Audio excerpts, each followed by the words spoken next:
San was already looking forward to the moment when the girl would show her full potential. The advisor said that their prince had been right in his words from the very beginning. Now the warrior understood why Khalid had insisted so much on going to Weldon.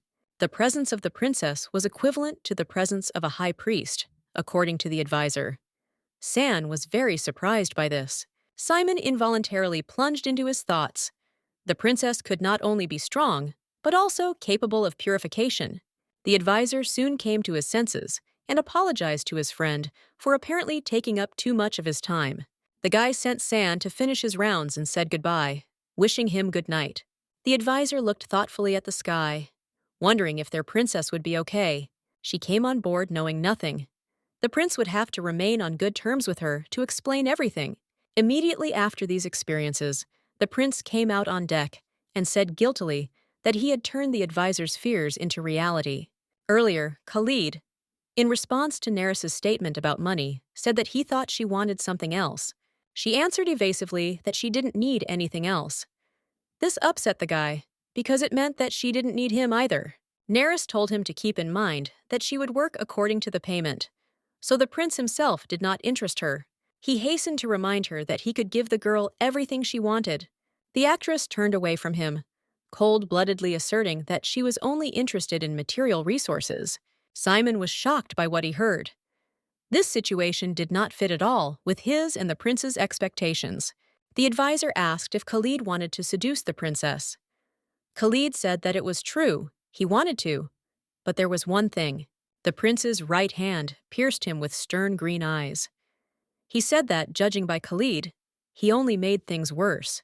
The prince sighed wearily. He knew it would be difficult, but he had no idea it would be this difficult. Neris sat in the ringing silence, alone in the spacious but empty cabin, thinking about something of her own. She always strove for freedom, but she never thought about what she would do when she got it. Perhaps this happened because everyone had been making decisions for her entire life, not allowing her to take responsibility for herself. Suddenly, a snow-white, wonderful-looking bird flew into the open window, gracefully flapping its white wings. Neris watched the dove dispassionately, as if not at all surprised by its appearance. The bird was the personification of that very unattainable freedom, so the girl again delved into her sad thoughts. The dove sat down on her palm carefully, with unobtrusive interest. As she was thinking about the freedom she desired, Khalid briefly visited her thoughts. The one who gave her the chance to get it.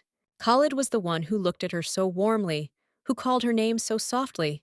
She opened her palms to make it more comfortable for the bird, who gratefully rubbed his feathers against her hands. Unfortunately, love was not part of their contract with the prince, and the dove, without delay, soon flew away from her. Neris, with a lump in her throat, convinced herself that love was definitely not needed by the heir, who had everything without it. There was only one lonely feather left in her hands, and only it reminded her of the recent visit of the unexpected night guest. Tara entered her room just as unexpectedly, growling lowly and stretching. The terrified actress huddled in a corner of the bed, while Tara calmly washed his face with his tongue. No matter how many times she saw the tiger, she was still just as scared. The tiger padded softly with his large paws across the wooden floor of the cabin. Neris began to scream at him not to move, although the beast was already about to leave the room. While the girl was in hysterics, not understanding how one could live with a wild animal, someone came to her chambers. Her eyes were wet and her hands were shaking, but when she saw Khalid coming, she thought that she was finally saved. The guy entered the cabin and, looking around, asked what was going on. The prince came to the noise coming from the room. Tara looked at Khalid with a bored look, breathing loudly and evenly. The prince noticed that Neris was beginning to get used to the tiger, but she complained that the guy had been gone for too long. He noticed with a smile that the girl seemed to be feeling a little better. She seemed depressed when they were talking, but now she calmed down and asked to say something to the tiger. The prince glared sternly at Teru, hinting that it was time for him to retreat and not frighten the crown princess. The beast did not linger and happily ran out of the room. Khalid said he wanted to ask Neris for one thing. She thought he wanted to add something to the contract, but no. The prince knelt down in front of his beloved and said that they needed to ask for a blessing together. Neris immediately thought that this was probably some kind of marriage. She asked what she should do. The heir replied that it was nothing special. She simply had to continue to remain on his side. The maids actively helped Neri get ready for the celebration, suggesting what jewelry to wear and choosing a dress for her. The girl knew that sailors were superstitious, but she didn't think they were that superstitious. She was amazed by the responsibility and dedication with which they prepared for some kind of conventional ritual. The prince told her that they would soon enter imperial waters, so they must perform a ritual in honor of the Lord of the Seas. If this was not done, they could encounter bad weather, be blown off course, or even be shipwrecked. All this time, the actress tried not to be seen by the ship's crew and was now worried about how they would receive her. The prince came in to check if everything was okay and asked if his beloved was nervous before the ritual. She pretended not to be worried at all, trying to save face, and the prince said she didn't have to do anything. Khalid confirmed that this was true, so he couldn't help but worry about her. For Neris, this was all a first. He came closer and extended his hand towards her, so the princess became embarrassed, sincerely hoping that he was not going to kiss her. The heir really didn't, but only carefully adjusted the necklace on his beloved girl. He said it was completely normal to feel nervous before meeting the Lord of the Sea. After this, the young man left her, and the actress tried not to dwell on the guy. The maids had been standing obediently to the side all this time, watching the rulers, but now they could return to their work. Simon walked down the corridor next to the prince, reminding him that it would rain during the ceremony. The advisor asked Khalid if he was afraid of shocking the princess. He replied that some things should be seen with one's own eyes. When the moon rose, it was time for Neras to come out to her subjects and join the ritual. The moonlight illuminated her with its rays, inviting her to finally leave the cabin and go up to the deck of the ship. The crown princess wore a chic black dress with gold accents, and her face was covered by a dark veil. She walked forward with an elegant, confident gait, and the translucent hem of her robe fluttered beautifully in the wind. The girl was very happy to feel the fresh night air, but suddenly her attention was drawn to an incomprehensible noise. She asked what was its source, and a little girl, also serving her, pointed her finger at the princess to find the answer. It was the sound coming from a dozen people bowing before Neris.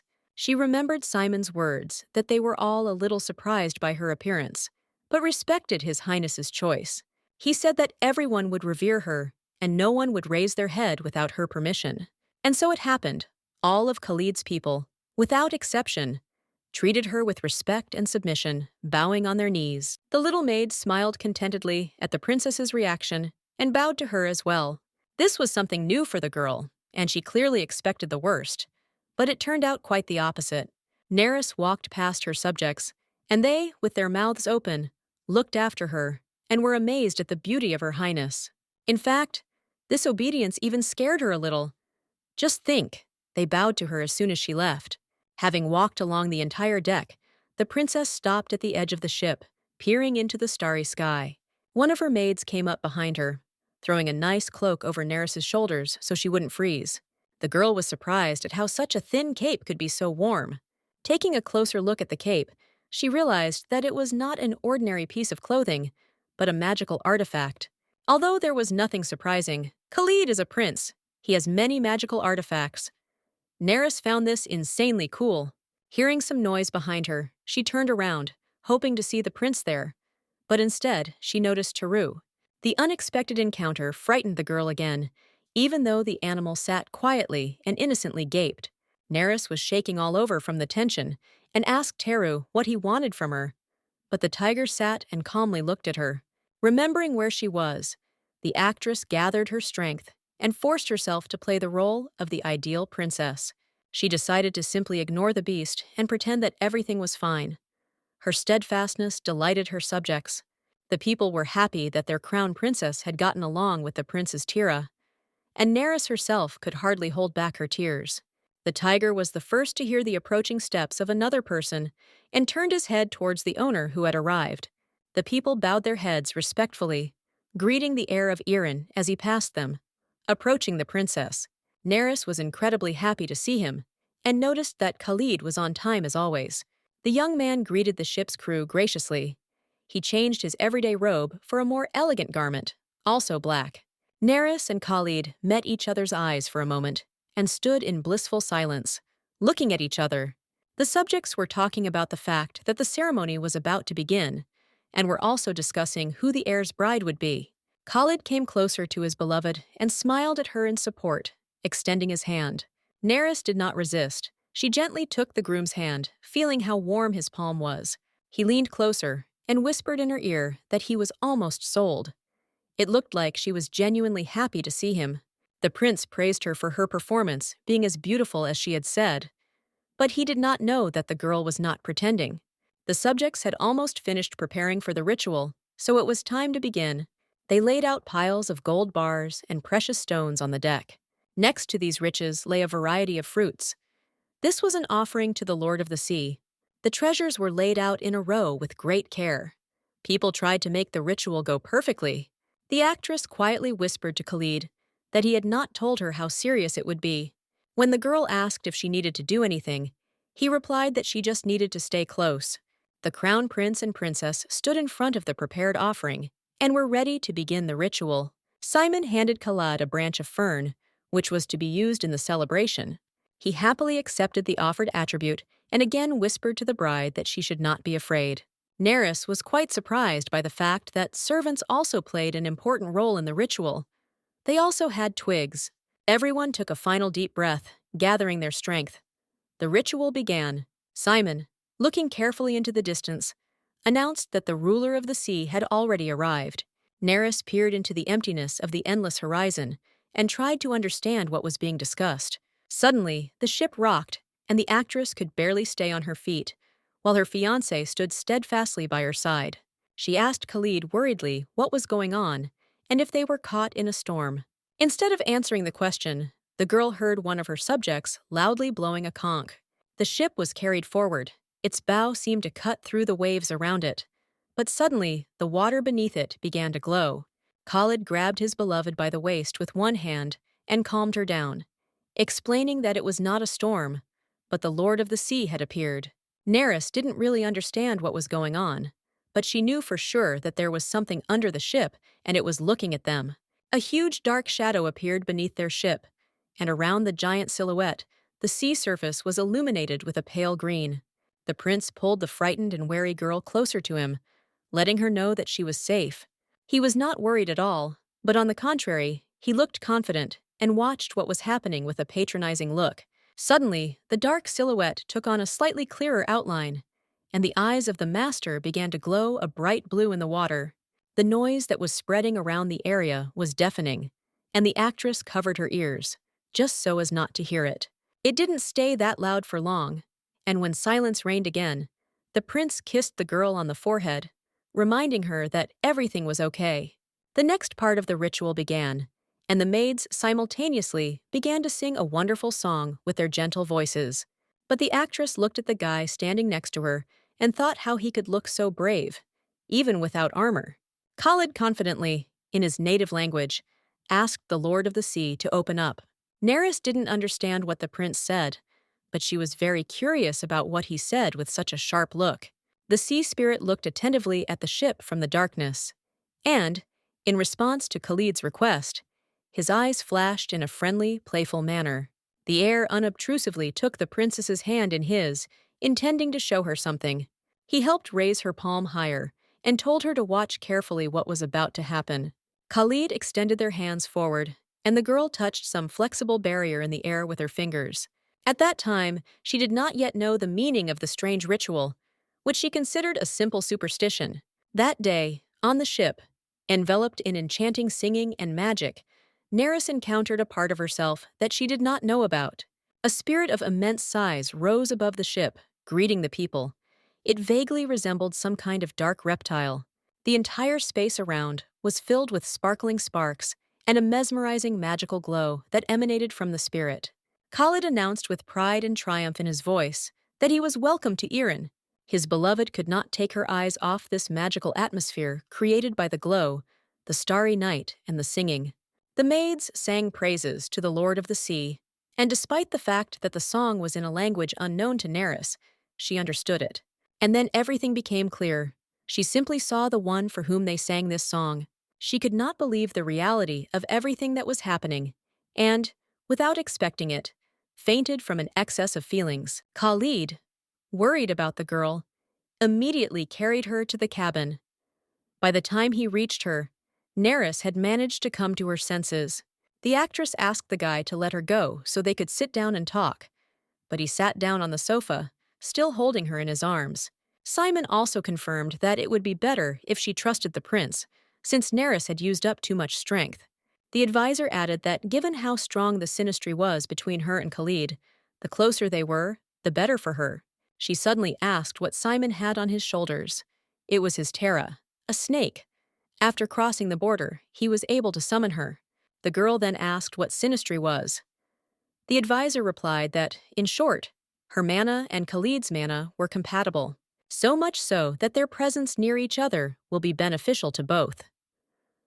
Simon wanted to continue, but he was interrupted. The prince said that was enough. If the advisor continued, the princess would definitely not be able to sleep. The blonde briefly summed up his subject's words by saying that Irene is a country of magicians, and that's the end of it. Simon was outraged by such a barbaric compression of information from the prince, but Khalid said that Neris should be given a rest. He also asked that his subjects pay special attention to food and even prepare water for the princess with care. Neris did not like that Khalid had thrown Simon out so quickly and asked the advisor to finish his story in detail. She asked the advisor if the fact that they were now at the border had anything to do with what she had seen. Simon asked permission to explain his answer to the princess as briefly as possible. The border referred to the waters between the central continent and the Iron Empire. In simple terms, this is the place where the transition was located between the part of the world where magic disappeared and where it remained. The spirit she saw was a dragon that protected the balance. His name was Erig. They rarely saw his true form. Simon assumed that Erig had come out of the shadows because he was interested in taking a look at Neris. Khalid stopped the advisor and said that he could tell her the rest later, but the actress did not calm down. Simon promised to tell her everything later. He was glad that the princess was not scared, but full of enthusiasm. The advisor left the cabin, and the young man carried the girl to the bed so that she could rest. He carefully sat her down on the bed and walked towards the exit of the room. The young man thought that the actress would sleep better if he was not around. Neris couldn't understand what had happened to him today and why the prince was so cautious towards her. She said that perhaps it would be better if she left instead. Khalid asked her in confusion what she meant. The brunette, getting up from the bed, asked if it wasn't because of her that the prince couldn't bring anyone here. Well, since she brought up the topic, she wanted to know how many girlfriends Khalid has and how often he changes them. He had no idea what she was talking about, but Neris clarified that she was interested in knowing about his mistresses. The girl understood that it was just a game, but as his, albeit fake, bride, she deserved to know the answer. She continued her speech and said that she could very well sleep in another cabin, but Khalid suddenly cut her off mid-sentence. He pushed the dark-haired girl onto the bed, squeezing her wrists, blocking her movements, and asked her to stop talking about it. The girl turned away from him in shame, but the prince persistently asked her to look him in the eyes. He asked if she could do the same while looking into his face. He had no other women, only Neris. He didn't want to seem worse than he really was. The prince stood up and apologized for attacking her so abruptly. It was just hard to control himself. He was about to leave the room and so advised Neri to take advantage of the free time and rest. But the girl did not let him leave, jumping out of bed and completely unexpectedly pressing her lips to his. The guy expected any reaction, but not this. He asked why she kissed him. Neris called her kiss an apology for her mistake and doubts about him. Khalid reiterated that he has never kept someone close to him for the sake of a casual relationship.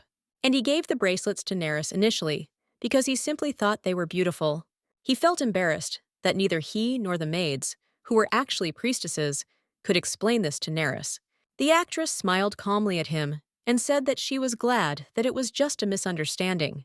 Khalid assured her that it was he who should ask for forgiveness. Therefore, he was sorry.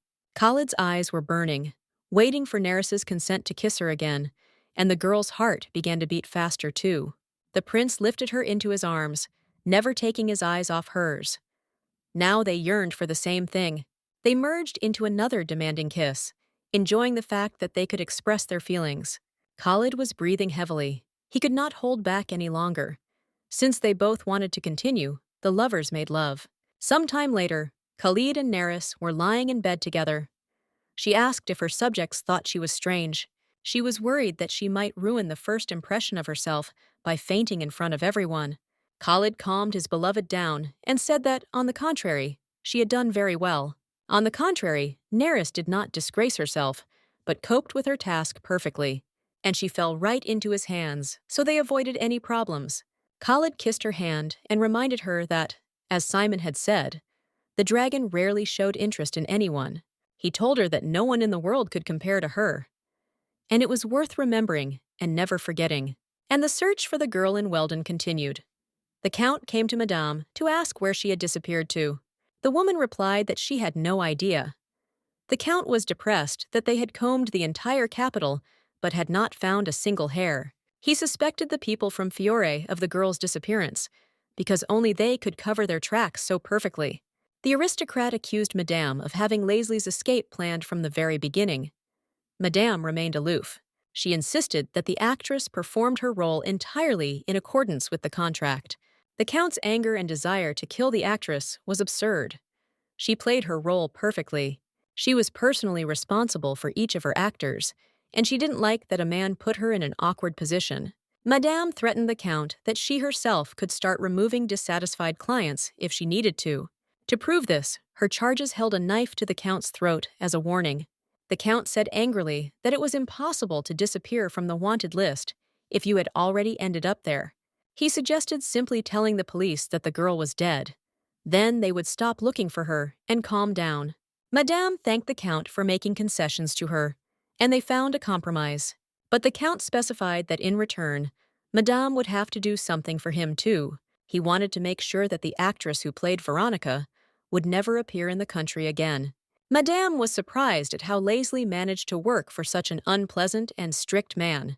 The Count was prepared to pay as much for the fulfillment of the request as the prince had offered for Lesley's head. He asked if that would be enough, and the lady agreed. It was a good deal. Madame did not answer him, and did not promise this. The conversation was over. The Count left, and Madame thanked him for his patronage, but this conversation opened up in Madame the realization that, as she had thought, there was something in the county that she did not know about. As she watched the Count's retreating figure, the woman thought that Lesley had always been her highest-paid actress. The redhead even wanted Lesley to become her successor in the future. By throwing out the wanted poster, the lady seemed to have finally said goodbye to her former ward. Suddenly, the woman noticed that someone was listening to her conversation with the Count. She asked the purpose of his visit. It turned out to be the same mysterious man who appeared in Lesley's memories. The man asked emotionlessly why the lady was pretending not to know why he had come. He also didn't understand why she decided that he was eavesdropping. The man simply came at the wrong time. The woman said with displeasure that she didn't like that he came whenever he wanted. He said that if she was so concerned about him invading her personal space, then she shouldn't have meddled in his business. The man wanted to know where Lesley was, but the lady, calling him an instructor, said that the girl did not belong to him. The lady, not interested in the conversation, asked if she looked like someone who knew where Lesley might be. She couldn't threaten a man the way she had threatened the Count. She wondered why the instructor was so obsessed with the actress. He said that Madame was the only one who could help the actress disappear. She stood her ground and said that, no matter what he thought, she had no idea where the girl was. The woman said that the ship she had prepared for the girl had already sailed, but she was told that Lesley was not there. She looked at the man with a piercing, unfriendly gaze. Anyone would have shuddered from him, but not the instructor. The man decided to believe the lady and end the conversation there. It was time for him to go. He noted with a smile that the actress always knew how to surprise him. He would like to praise Lesley for this the next time they met. The instructor kissed the lady's hand goodbye, and she only thought about why the instructor was so self-confident. The man also had one request. He asked the lady if she found out where the actress was, to be sure to let him know. He was ready to pay for this information as much as the woman wanted. And after these words he left. Madame picked up a cup of tea and sighed wearily. As her day had been very busy, she poured the tea into the flower pot containing her magic earring. She gave the same earring to Lesley so that she could disguise herself. But only she knew that with the help of one earring, it was possible to find out the location of the second. That is why the woman buried her earring in a pot and decided to take this secret with her to the grave. The woman noted with irony that as her student, the girl had clearly learned the lesson that it was better to betray than to be betrayed. Lesley, or Neris, was sleeping peacefully after a hard day. Khalid was sitting on the edge of the bed and watching his sleeping lover. He was glad that the girl trusted him. And he also thought about why the girl had drawn the line if she had crossed it herself. Although he himself, ultimately, could not restrain himself from pushing the girl towards this decision. The actress had refused any touch from him, but now she kissed him whenever she felt like it. This had clearly brought them closer. He couldn't help but think that her kisses and smile made his heart skip a beat. She was the one next to whom it seemed to Khalid that the whole world stood still. He was happy next to his beloved Neris. Even though she didn't remember him and didn't trust him completely, he believed that a happy future awaited them. 10 years ago, when Neris was still little, she asked him to come back and take her when they grew up. These words became both a salvation and a curse for him. Simon entered the couple's room. He apologized for the sudden intrusion, but said that there was a matter requiring the prince's attention. Khalid suggested that it might be related to the border, and the advisor confirmed his fears. He said that their captive had committed suicide. The blonde winced, not expecting to hear anything like that. He realized that the question was really important, so he left his sleeping lover and followed Simon. They left the cabin, and Khalid told the advisor to tell him everything in more detail on the way. Meanwhile, Neris was tormented by yet another nerve-wracking nightmare. She dreamed of events from the past that were connected with a mysterious instructor. He taught her a secret technique that he believed was especially important on missions. This technique would trap the target and make the target feel as if a special connection was being established between them and the actress. The instructor sat on a chair, crossing his legs. The only thing the girl thought about in her dream was that she had to escape. Simon, meanwhile, was talking about the dead prisoner. According to him, the girl bit off her tongue. The prince could not restrain himself and began to angrily ask what kind of fool allowed the captive's gag to be removed. The advisor was taken aback by the prince's unrestrained tone, and he shuddered, but answered. The guards celebrated the ceremony and drank wine next to the prisoner's cell. They tried to be quiet and not attract attention, since the guards were the only ones who were not allowed to drink. Suddenly, their gathering was interrupted by noise from the cell. The prisoner was very ill and was vomiting. The warriors immediately interrupted their activities and rushed to check what was happening with the captive. They immediately realized that the girl needed air to feel better, so they removed the gag. They couldn't allow the prisoner to die before the interrogation was over, so it was only to the prisoner's advantage. Khalid understood that the guards were celebrating their return home after 2 years, but he could not forgive them for their oversight. The advisor apologized for not being able to keep track of this. The prince asked the young man to calm down, interrupting his subject's endless apologies. Khalid knew better than anyone how much attention the advisor paid to details. It wasn't his fault. The prince was once again convinced that his prisoner had an accomplice. Khalid said that there was no point in interrogating the guards because they were drunk, but he also couldn't put them all in the cell. While the prince and the advisor were wondering which of the guards could be an accomplice, San arrived. He said that Mr. Simon was not to blame and apologized for the guards. The advisor argued with the guy that he was not obligated to apologize for things he personally did not do. The prince patted the guard on the head and said that he would not torture all his subjects because of one spy. He said that they needed to focus on finding evidence. Sun was interested in what the air meant. Khalid thought the accomplice had first tried to help her escape, but then killed her as soon as they crossed the border. Although, given the girl's madness and the complexity of the situation, he couldn't say anything for sure. Still, the prince was interested in why everything happened exactly at the moment of crossing the border. The advisor suggested that perhaps they needed mana. The blonde assured that if they had used magic, there should have been traces left behind. They needed to focus on searching. San and Simon said that they would take care of it, and the prince could continue to relax with the princess. But Khalid couldn't relax after crossing the border, as he was worried about the mutants. He knew he wasn't the only one who enjoyed not having to worry about their attacks while they were in Weldon. The prince said that since he was the only one with a full-fledged Terra, he had better remain on guard. Simon confirmed that this was a fair point. For example, Sand had no terror at all. Khalid suggested leaving the guarding of the dungeon to Lana. He was sure that she was eager to do something. The advisor thought she would be perfect for the job, but Sun doubted that would stop her from causing trouble. Khalid suddenly told the advisor that there was something else he wanted to say. He pinched his subject on the cheek and told him to stay alert. This could not be allowed to happen again. Simon was a little unprepared for this. Despite the fact that the prince maintained an outward calm, he still got angry. At the same time, in an unknown room, the curtains were fluttering in the wind from behind an open window.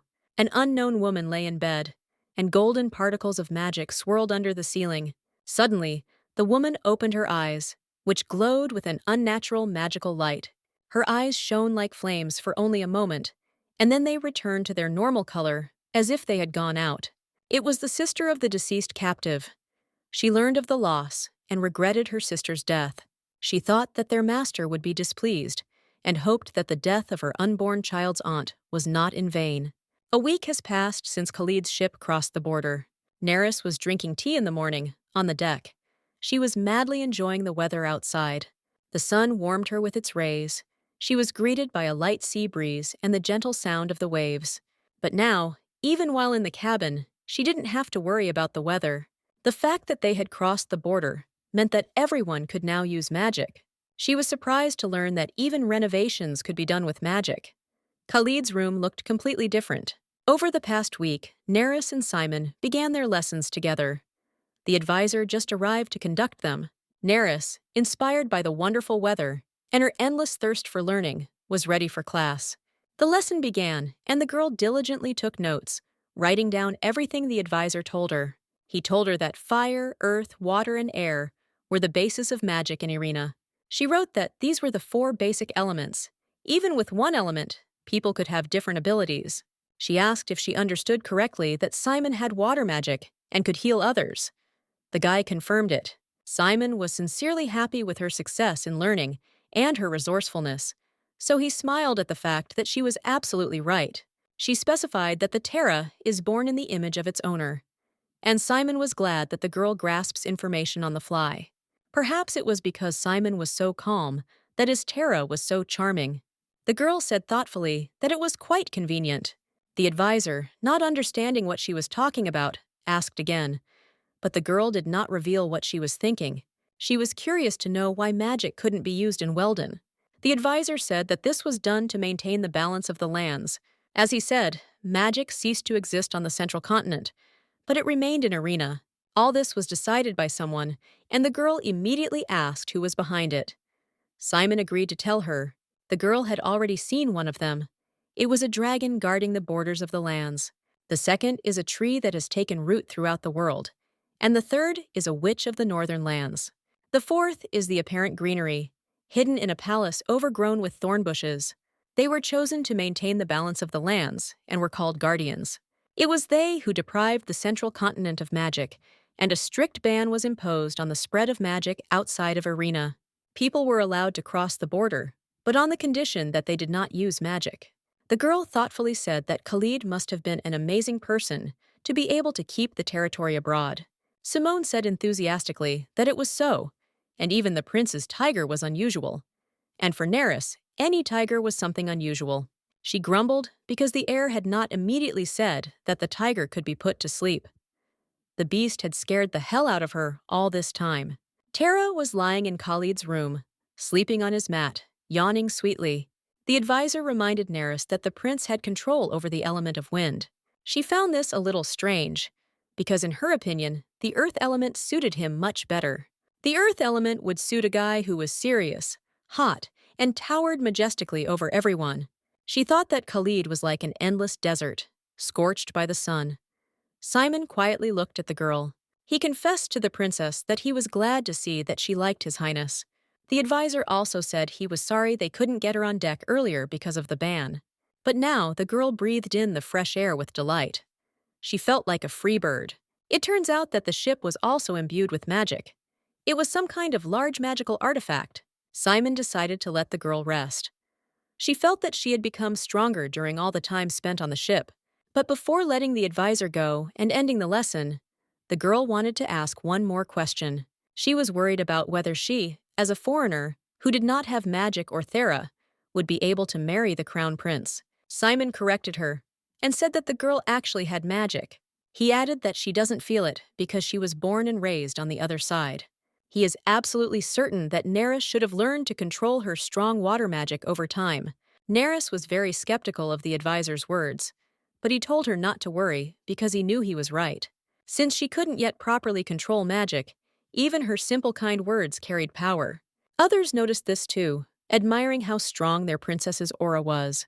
Fortunately, Neris's emotions were quite stable. She was very calm, so the magic did not harm her. But excessive use of magic could result in tragedy. Since magic is naturally linked to emotions, kind words brought blessings, and evil words brought harm. Neris also became interested in how to learn to transform magic. Simon answered that this is taught in families, even in childhood. He suddenly became thoughtful, most likely thinking about how best to teach the princess how to create true. The girl was a little confused when she saw the advisor's confusion. Simon suggested that she ask Prince Khalid to help her learn how to create Terra. The girl asked why Simon couldn't do it himself. His cheeks flushed, and he said that this training required close relationships, so he was not suitable. Now, Neris understood why the advisor was talking about family. In principle, everything was logical, because her situation was a little special. Even though she didn't remember her father, she still had memories of her mother. Her mother loved Neris, despite her difficult life. The girl appreciated it, although she did not remember the feeling when she hugged her. The princess said that, no matter what the advisor said, she was born in Weldon, where, as he said, there has long been no magic. Simon replied that there were Iranians who moved to Weldon for their own reasons. It turned out that Khalid was the only one who could help her learn how to create Terra, as he was the closest person now. The girl asked how they could have synastry with Khalid if they have opposite elements of magic. Suddenly, guards burst onto the deck with a huge roar and shouts. The presence of strangers nearby meant that the conversation, and with it today's lesson, was over. Simon and Neris turned in surprise towards the noise. Lana was sitting on top of one of the guards, knocking her down to the floor. The one lying on the floor begged for mercy and asked for salvation. Lana, noticing that Simon and the princess were on deck, quickly apologized for her behavior. She knelt before the crown princess and begged for forgiveness for frightening her. All the other guards followed her example and also apologized, kneeling before the heir's bride. Simon, barely containing his own irritation, asked what had happened to them this time. Simon, with a cold, unfriendly smile, asked the princess in what way she would like to punish her subjects. Lana, having heard the cruel punishment options from Simon, trembled with fear and repented even more. In fact, the princess did not want to do any of these things at all. She remembered the magical artifact that allowed her to translate the speech of the arena settlers. Because of the ban, it only activated when they crossed the border, and not before, whenever she wore it before. Suddenly, she understood why, at the ceremony, she was able to make out the words of the priestess's song addressed to the sea dragon.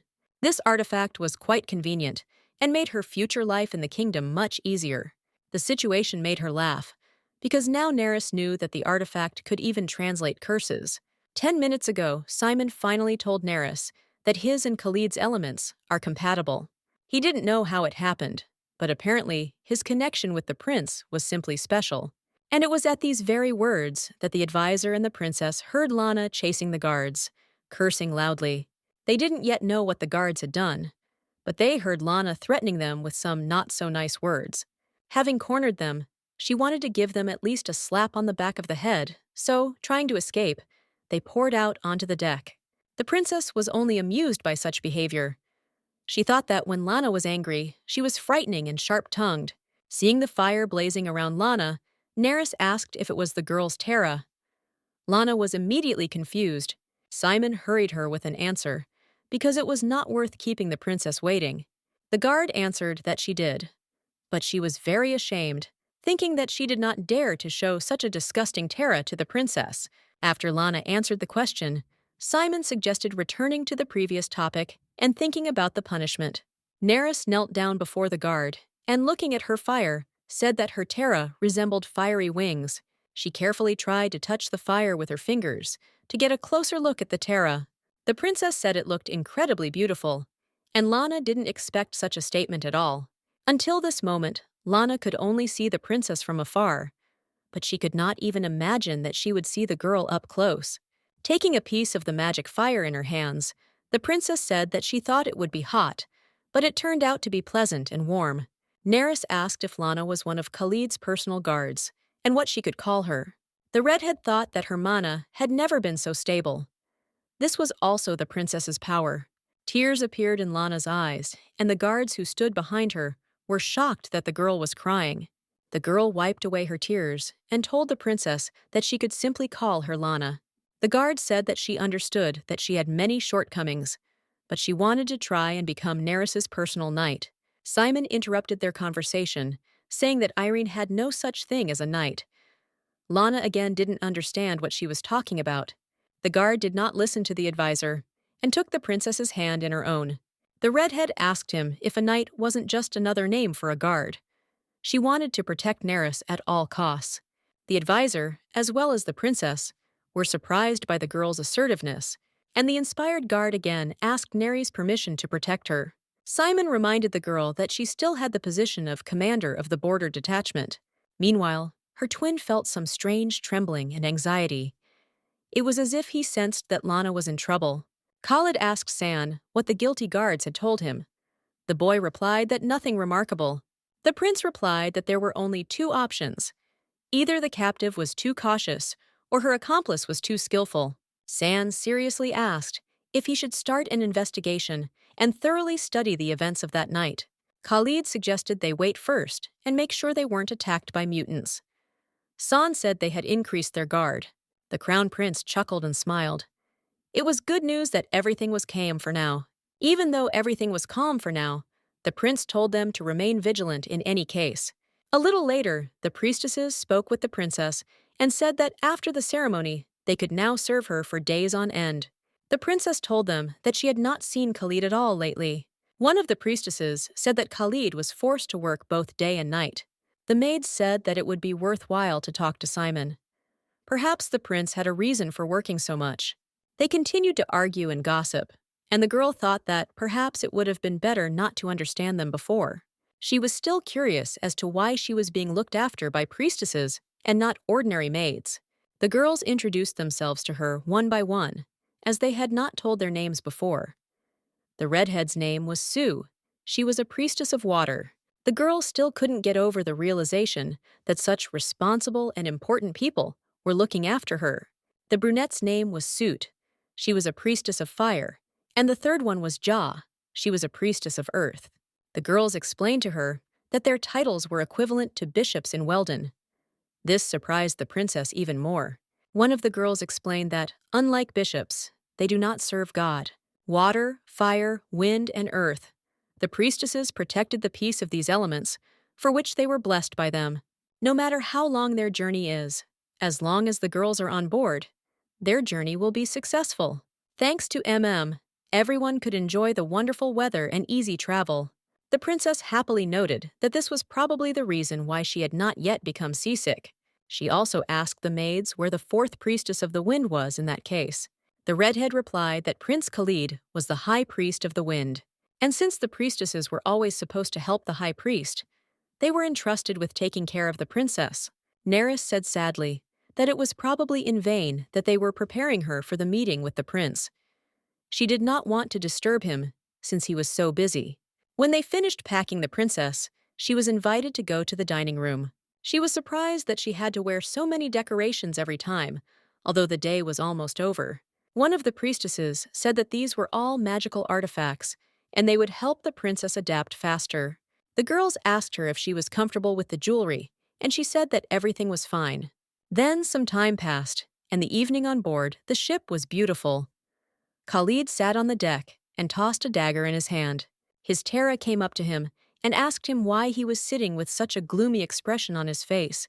Tiger said that Khalid should stay close to the crown princess and protect her. Khalid asked what the tiger was doing here, since he had instructed the tiger to look after the girl. Suddenly, he shrank to the size of a tiger cub. He said that her aura scared him, and he was constantly sleepy. He said that something had to be done about it and asked the prince to help her harness and control her power. The guy muttered that he had already done a lot for her lately. The tiger glared at him angrily and said that this was not enough. They would soon be approaching the ground. It was worth hurrying. The young man stroked his beast, and it said that the prince would be safer if the girl awakened the power. Khalid said that he knew this, but asked the tiger to wait a little longer. Suddenly, the prince stopped petting his beast, and his hand trembled. He turned around and saw that right next to him on the deck stood a huge dark mutant with blood-red eyes. The monster bared its sharp fangs, growling frighteningly, and preparing to pounce on the prince at any moment. But the fair-haired man was an excellent warrior, so with one confident blow of his sword, he cut the mutant in half. The monster immediately fell into the seawater, coloring it burgundy. Other guards came running to the noise and growling, worried about whether His Highness was okay. The blond man replied that he was fine and asked to make sure that no one else had gotten on board. The guards were concerned about how the mutant had managed to get past the guards. They were going to increase the security on deck. The tiger sarcastically remarked that the monsters were already here, which meant they were approaching land. The tiger was concerned that such slowness in battle was not typical of the prince. The tiger assumed that he was very tired. Khalid admitted that his thoughts have been elsewhere lately. Tira offered to train the princess so that she could become an aide in battle, but the prince sternly said that he did not agree. Meanwhile, Neri was still sitting in the dining room and was indignant about the prince making her wait. She thought sadly that perhaps he had already become tired of her. She was surprised by her own thoughts, because she never thought that she could miss Khalid so much. There was a knock on the cabin door, and the princess immediately rushed to open it. She hoped that Khalid was standing behind the door, but it was not so. San came to her because he was ordered to keep her company at dinner and to guard her. The prince and Simon believed that interacting with different people would allow her to awaken her magic. The girl was only glad of the guard's presence because she had just become bored. San entered the cabin and stood with his hands behind his back, keeping an eye on the girl. She told him to stop being so serious and sit down next to her. She thought that Khalid wasn't going to show up anyway, so it wouldn't do any good. Sun said that the prince was unable to come simply because he encountered a mutant on the deck. But a moment later, the guard reproached himself for the words he had spoken, because he shouldn't have made the princess worry. Neris asked again, not having heard his words, and he nervously replied that it was nothing important and thanked him for the invitation. The boy attacked the food with gusto, actively chewing it. The girl watched with a slight smile as the young man began to eat his dinner with such pleasure. Suddenly, she told him that she and her sister really did look incredibly similar. San looked up from his meal and suggested that Lana was probably causing the princess a lot of trouble. He apologized for his sister again, but Neris told him not to worry, because the princess liked Lana's honesty. She laughed quietly and said that although the twins were so similar, they had completely different personalities. The guy said dejectedly that since the princess already liked Lana's character, it turned out that she didn't like his character. The girl suddenly became too serious and even jumped up in her seat. She said that it was not so. The guard laughed at how funny and cute the princess looked. He was pleased that she thought well of them. Neris laughed in response. The guards were so simple and pleasant in conversation that she liked it. During the evening, Neris asked San if he was a knight like his sister. He replied that one could say so. The girl was interested to know why they went on such a long journey. San began his explanation by saying that he and Lana were of the lower class of people. After the prince appointed them to their positions, everyone talked about it behind their backs and gossiped. Even though the twins were great warriors, people still talked about them in a negative way. No matter how strong and well-trained they are, the fact that they are of low birth remains unchanged. The only one who never expressed any doubt was Prince Khalid. He did not judge people by their origins. He valued the personal qualities of warriors higher than what they could not change in themselves. San came aboard this ship because he believed in the prince, and he also wanted to repay him for everything he had done for them. The guy said he would always follow the prince no matter what happened. That explained why he was so strict with Lana. Neris was sure that the twins were much more competent than even those from noble families. San was amazed by the girl's kindness and, a little confused, thanked her for the praise. The guard also admitted that he had another goal. He pushed a plate of cookies towards the princess and said that during the period of unrest in Irene, the slave trade flourished. Many children were sold to other countries. For example, to Weldon. Then he and Lana lost their little sister. The princess was taken aback. She apologized for having to bring up the subject. She didn't know the twins had a sister. The girl expressed her regret about what happened, but San said that it was okay. It was not a secret. Despite combing the entire kingdom for the past 2 years, San could not find a trace. But he was not despondent. At least he did not show it. He believed that if fate was merciful, they would definitely meet. Suddenly, the girl asked if they had met by chance before. San replied that no, they had met on this ship.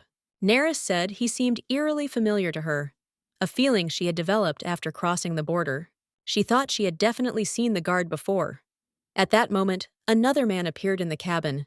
It turned out to be Simon, who suddenly burst in and immediately shouted, addressing Neri, that her actions were inappropriate. The princess did not understand what the young man was angry about, and instead of asking a question, she greeted him joyfully. Simon even started to stutter out of surprise. He was confused by what the girl was saying to San. The advisor asked if in Weldon the way they spoke to the guard was not called flirting. Neris laughed and said that the advisor had got it all wrong. She was surprised that he even knew the word. Simon said that the girl could not flirt with anyone except the prince, and San even choked on such a strange guess. The guard quickly took his leave and ran away, so as not to aggravate the situation, and Neris explained to Simon that he had misunderstood her. San was about to run out of the cabin, but the princess tried to stop her. She didn't want him to run away so quickly, but she didn't have time to detain the guy. He left, accidentally slamming the door. The girl even began to breathe heavily, as she tried so hard to keep up with the red-haired man. But he turned out to be insanely fast. Neris told the advisor that she and San were just talking. He had been told that such phrases were used when flirting. Their conversation was interrupted by an unfamiliar voice that sounded behind Simon and Neris.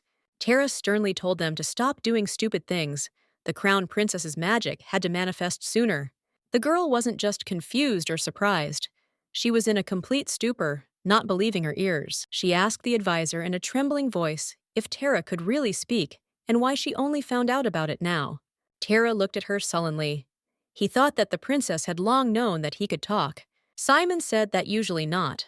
But this tiger was special. That was another thing that made Khalid different from the others. The beast, quite unceremoniously, asked the girl point-blank why she and the prince both avoided copulation.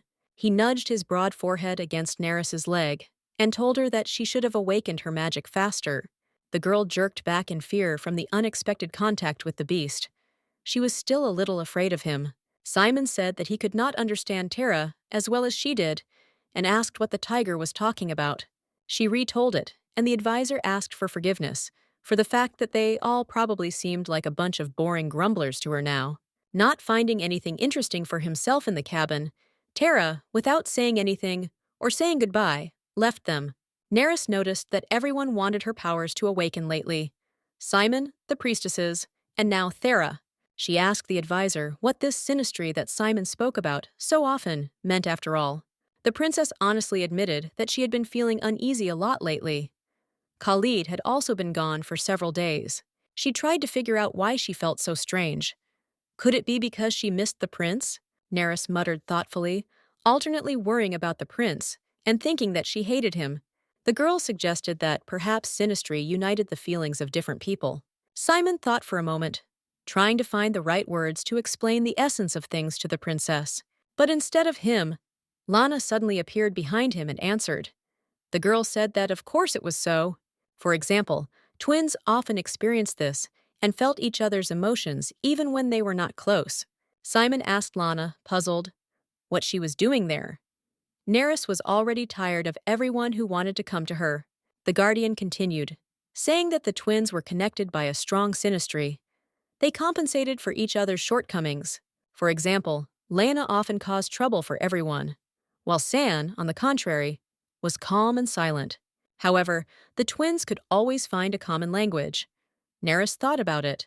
Neris had never met anyone with whom she felt at ease, not even the madam she had known for so long. She was always vigilant, and the instructor's upbringing only deepened her mistrust of those around her. That is why the princess doubted that she and Khalid could have such a relationship. Lana, Simon, and Neris decided to have tea together. The princess continued to ask them about synastry. Lana said that synastry affects them, but not much. For example, she trains, but her power does not transfer to San. Neris listened as Lana said that she could rely on San when she had problems with mana.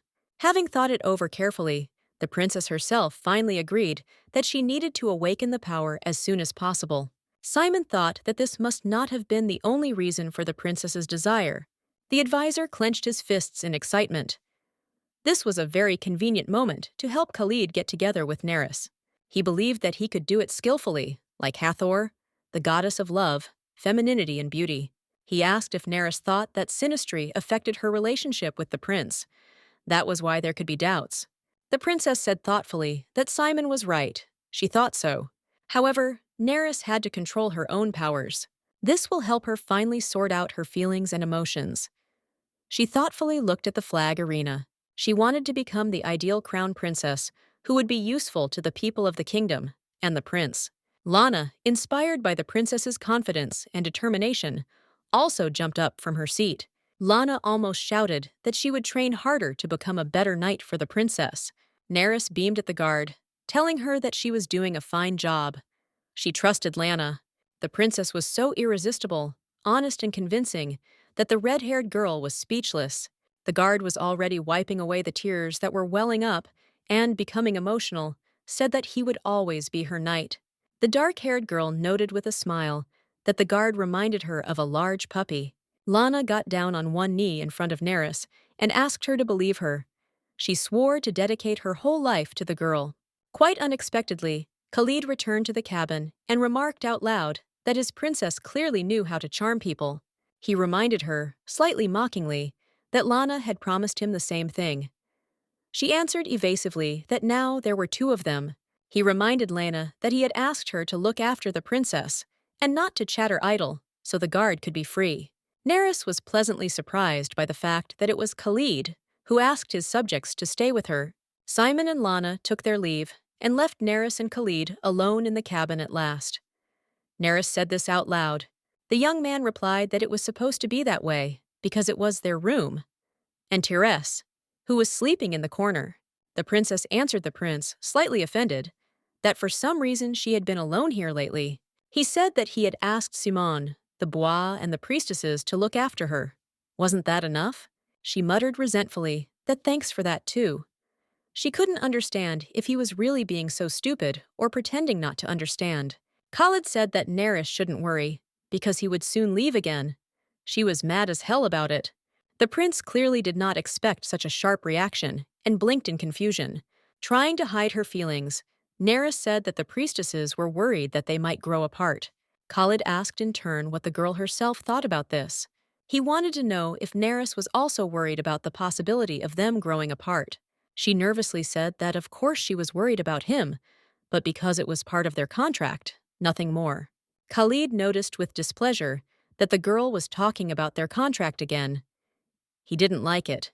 Neris suggested changing the subject and talking about Lana. The prince asked if Neris wanted her to be her guard. He said he planned to assign someone to the girl after they got to Arena, but not Lana. The prince said that Lana had so many responsibilities already. Neris agreed, saying that she seemed like an incredible person. There weren't many female knights in Weldon. Girls were given little chance to learn the art of arms. And even if they passed this stage, many other difficulties awaited them. That's why Neris respected Lana so much. And her Terra looked powerful. Khalid asked in surprise about Lana's appearance, and the princess told him that she looked like a fiery phoenix. The phoenix was a bird that burned in its own fire in order to rise from the ashes. Terra Lana reminded Neris of the wings of a fiery phoenix. She found it incredibly interesting and majestic.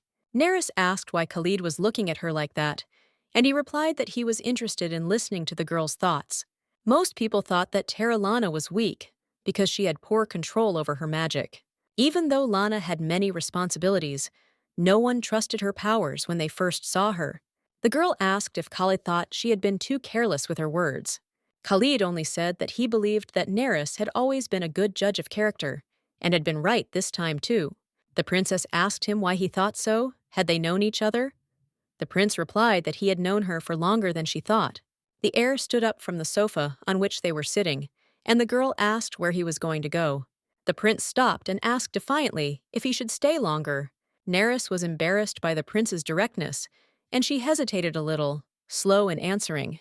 Khalid said the princess always looked upset when he left. He kissed her forehead tenderly and said that her reaction always made it hard for him to leave. Then he wished her sweet dreams. The prince left, and Nerys, a little upset, thought about how she had failed to ask Khalid to help her with magic. The next day, Nerys asked the priestesses if she should ask Simon or Lena to help her awaken the magic. They replied that a prince would be much more suitable. After all, there was a limit to physical contact with strangers. The red-haired fire priestess asked, how about they try to help the princess? She knew the method used by the training center in Sarajevo. It greatly increased people's interaction with magical powers. For example, Lana's younger sister was taught this method. The human's Terra was becoming clearer, and his magic was stronger. Lana might be angry that they told Nerys about this. The princess was worried that she would interfere with their work if she agreed to this method. The conversation did not lead them to a clear answer. After some time, the sky darkened, and it was getting close to night. Nerys was finally able to meet Khalid alone, and he led her by the hand onto the deck. The girl was looking forward to a pleasant evening, and thanked Khalid for bringing her here. The air was very relaxed. He replied that it would be good for them to breathe some fresh air.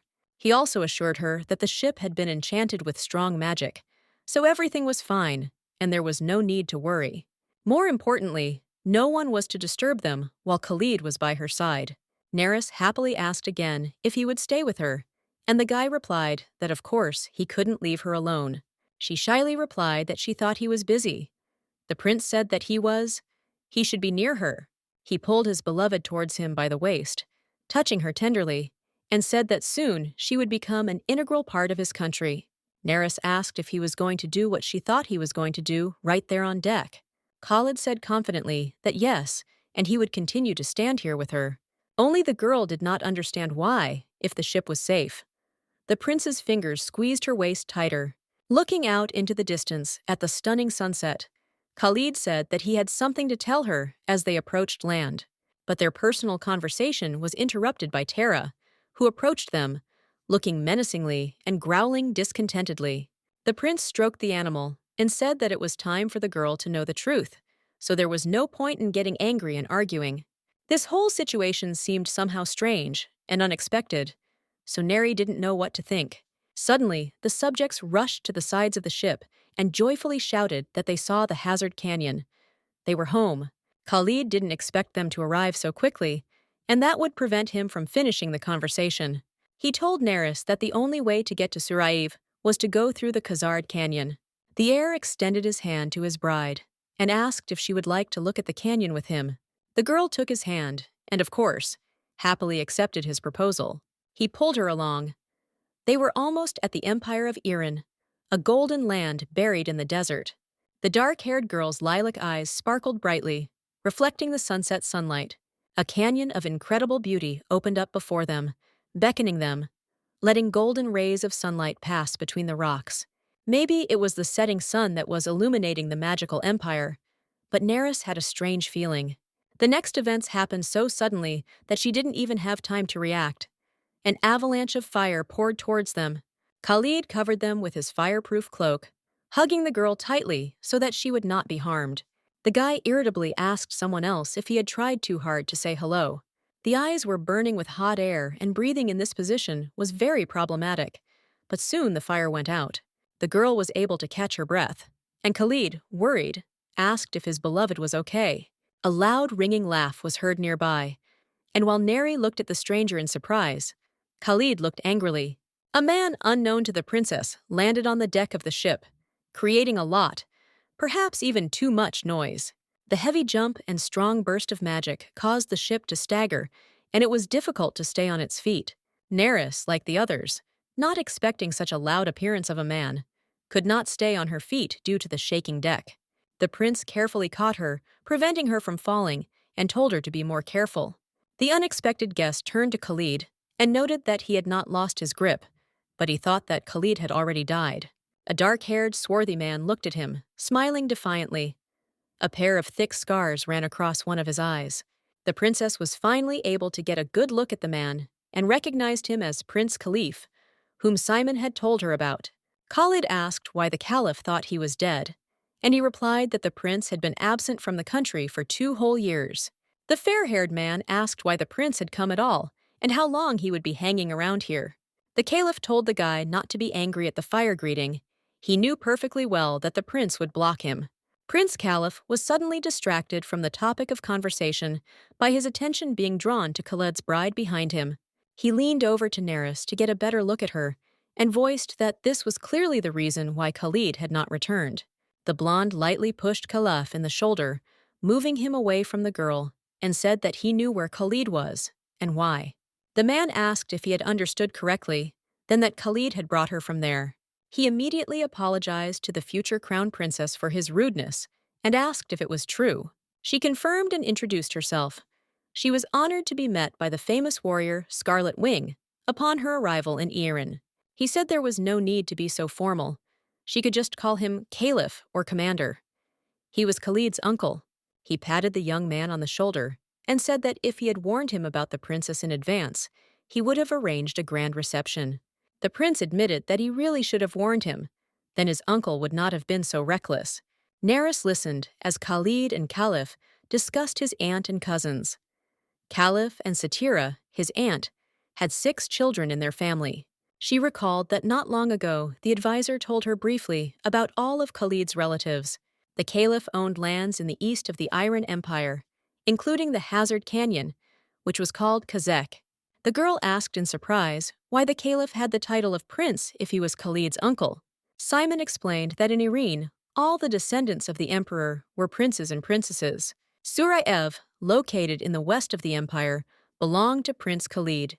Only the eastern and western lands were guarded by princes, while the southern and northern ones were under the supervision of the emperor's guards. The crown prince was considered the strongest warrior in the entire empire, so he guarded the territories that needed protection.